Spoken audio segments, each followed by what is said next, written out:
Hello, this is Cho of the Shiny Colors Discord. Welcome to another episode of the Shiny Review. Today we have 3 new cards to talk about. A new Produce SSR for Kiriko, Support SSR for Chiyoko, and Produce SR for Yuika. Remember that Kiriko and Chiyoko are permanent, so they will be around forever. But the banner does have the incentive that if you pull Kiriko or Chiyoko the first time, they will automatically be 2 stars, unlocking their gold passive, which is very useful. So if you think either of these 2 cards will be useful on your teams, then it's a good idea to pull now. Otherwise, you can wait till any other time. Starting things off, we have Kiriko. Wrapping up P-SSR6 for Antika, as well as SSR6 for the initial units, Kiriko is an interesting mixed bag dance vocal unit that does a little bit of everything that Antika has done over the last 3.5 years. She primarily buffs your damage and applies mental damage cut, though she can also heal you a fair amount using her link appeals. Her memory appeal gives Kiriko one of her few personal instances of revenge appeals, though the ratios seem a bit low by comparison. Kiriko continues the recent Antika trend of passives that require your team's total mental to exceed 3,000, directly pushing them away from critical mental builds. What I also find fun is that Kiriko has, to my recollection, the first tri-stat uncap that involves mental instead of all 3 appealing stats, which is notable because of her passives. She's generally fine for dance teams, probably a hard sell for vocal thanks to Kiriko 4 and Sakuya 4 being a still relevant combo to consider. Her roles are buffer, damage cut, healer, and revenge, and I moderately recommend pulling for Kiriko. Kiriko's initial skill is a Dance 3.0 appeal that raises your dance by 15% for 3 turns and applies a mental damage cut of 20% for 2 turns. This links into a mental 20% heal. Her 3-star skill is a Vocal 4.0 appeal that raises your Vocal by 30% for 3 turns and applies a mental damage cut of 20% for 2 turns. This links into a mental 20% heal. Kiriko's 1-star passive is a Vocal Dance 30% up that requires your maximum mental to be over 3,000. This has a 20% chance to activate twice. Kiriko has 2 2-star passives. The first is a Vocal Dance 75% up that requires your maximum mental to be over 3,000 and your current mental to be below 49%. This has a 30% chance to activate 3 times.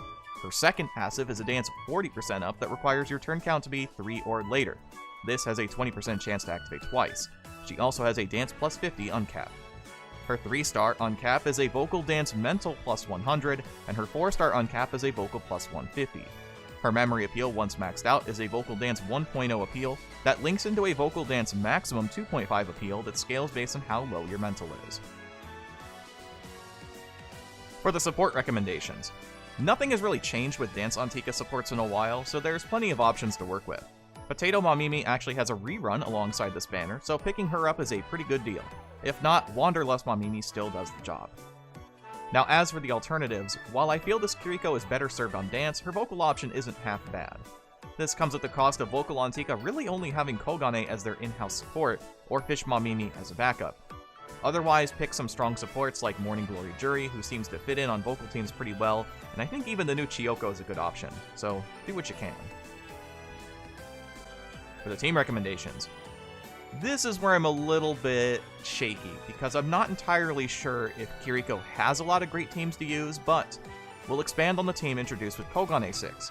This dance-focused build optimizes to make the most of Kogane's over 3,400 mental passives, which will let Kiriko function as well. This might be the first time in a while that we have a full set that works generally well with each other, rather than having to cherry-pick a few cards from previous sets. Now, the secondary team, I'm very not confident in. But we'll be using Takayama's concept from Kogane 6, so this may not be the best case scenario, but it seems to make sense in my head. But if you have something else, feel free to leave it in the comments. This dance-focused team attempts to utilize Yuika 3 to deal high damage, though the passives kinda conflict with each other, as we talked about with Kogane. You use Sakuya to stall early on in case you can't set up, and just try to do what you can in order to get Yuika to her maximum damage. As a center, Kiriko earns an A to an A+. It seems fine enough as a memory appeal, but I feel you won't be building this Kiriko dual stat anytime soon. If we reach a point where dual stat is considerably easier to build in a meaningful way, then you could see this appeal take off.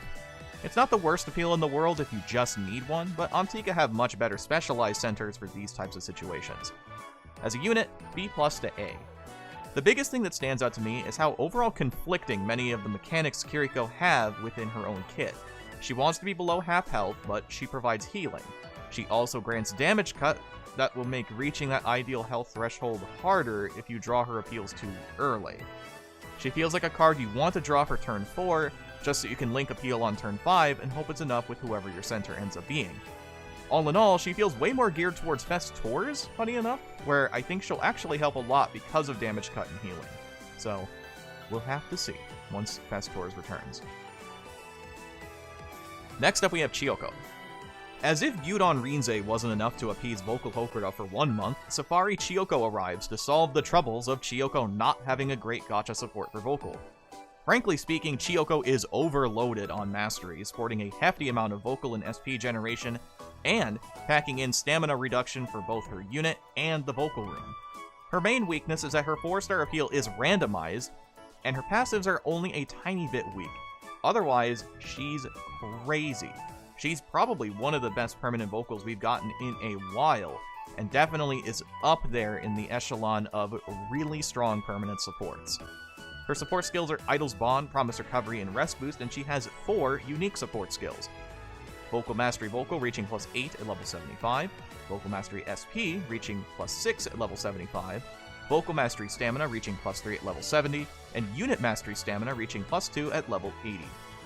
Her support appeal scales starting at a Vocal 2.5 out of the box, becoming a 2.6 at level 60, all the way up to a 3.0 at level 80. Her TFD idea is Vocal, her Insight token for Grad is Mental, and her proficiencies in Landing Point are in Vocal and Mental.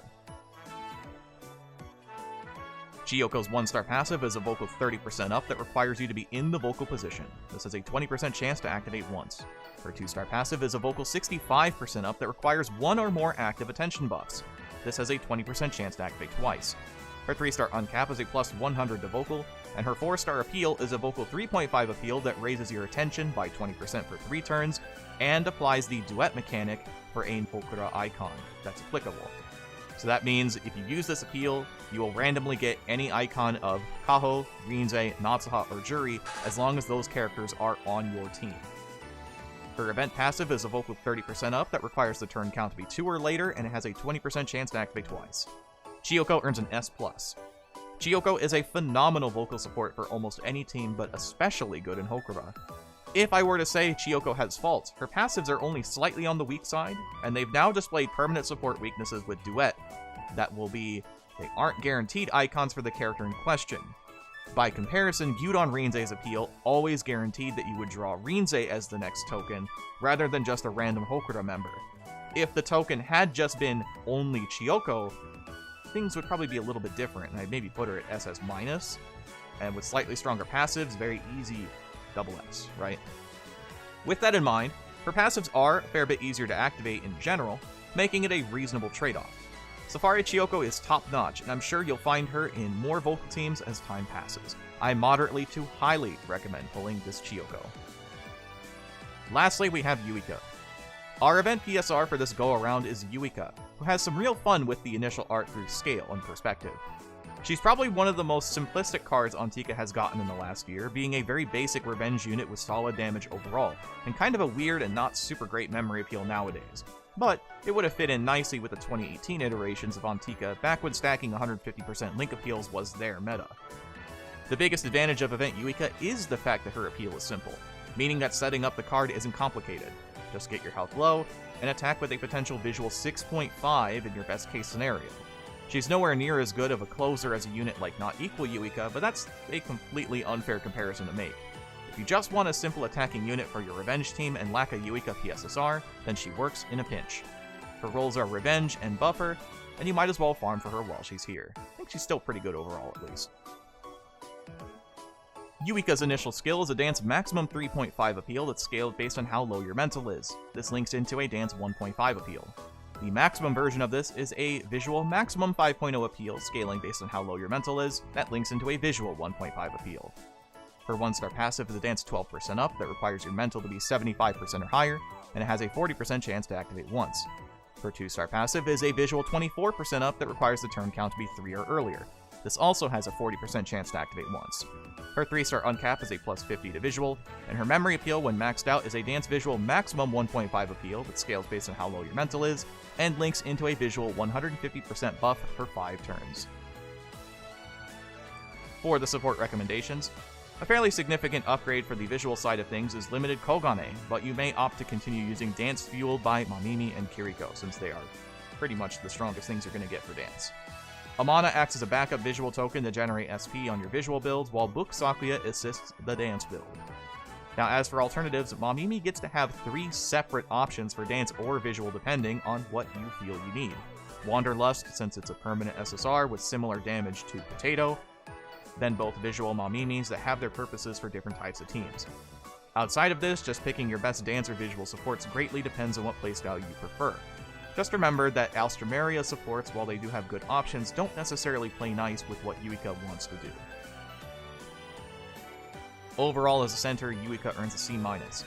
I really dislike memory appeals like this nowadays. If the effect had been in reverse, I probably would have offered a C+ or even a B-, but applying a 150% buff on turn 5 with nothing to really show for it leads to pure sadness. It's real bad. Again, if this was 2018, it'd be excusable, but we're well beyond that era of memory appeal meta. Just pretend that she doesn't have this memory appeal, and you'll be okay. As a unit, she gets a C+. Her passives are the same thing we've been seeing over the last few months, but she gets bonus points for committing to revenge and actually having the damage to back things up. She's not the craziest card in the world, but she's good filler until you get more reasonable Yuikas to use on your Dance or visual Antika setups, however it works out. And that will do it for the video today. Thank you so much, as always, for watching. We've been putting out a lot of videos the last couple weeks. Hopefully you've been enjoying all the content we've been putting together for you. And if not, feel free to let us know in the comments. Or if you do like it, let us know in the comments. Till next video, I've been Cho. Thanks for watching. Have a wonderful rest of your day.